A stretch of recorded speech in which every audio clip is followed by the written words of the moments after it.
Middle east में बढ़ते युद्ध तनाव के बीच भारत के लिए राहत भरी खबर आई है, जहां एलपीजी से लदे 2 भारतीय जहाज सुरक्षित रूप से हॉर्मुज स्ट्रेट पार कर चुके हैं, जिससे देश की ऊर्जा आपूर्ति को बड़ी मजबूती मिलेगी। देखिए report.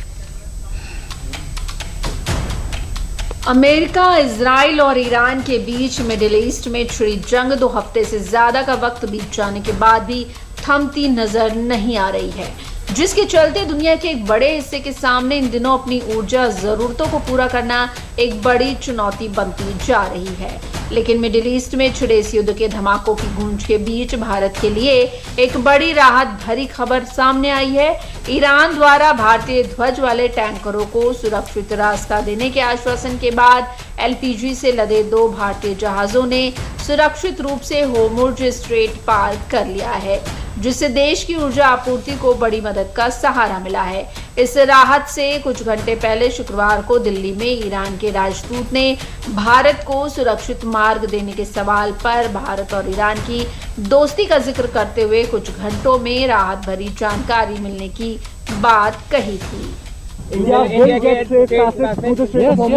you can see the future, and I think that after 2 or 3 hours, we believe that Iran and India are friends.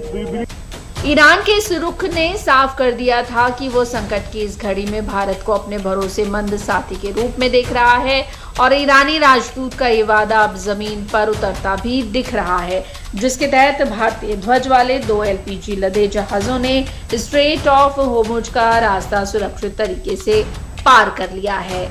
दोनों जहाजों के नाम शिवालिक और नंदा देवी हैं। इन जहाजों से एलपीजी की बड़ी खेप भारत आ रही है। खबरों के मुताबिक नंदा देवी 46,000 मीट्रिक टन से अधिक एलपीजी लेकर सुरक्षित रूप से खुले समुद्र में पहुंच गया है।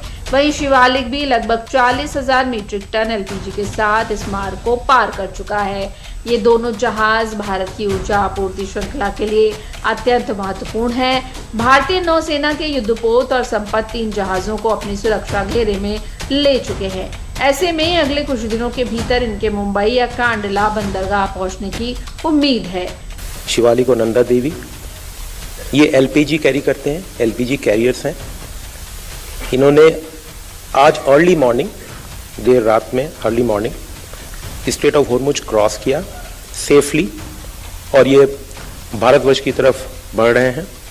दोनों भारतीय जहाजों को भारत लाए जाने की आधिकारिक मंजूरी पिछले कुछ दिनों में भारतीय नेतृत्व और ईरानी नेतृत्व के बीच हुई बातचीत के बाद दी गई थी, जो भारत के लिए बड़ी कूटनीतिक कामयाबी मानी जा रही है।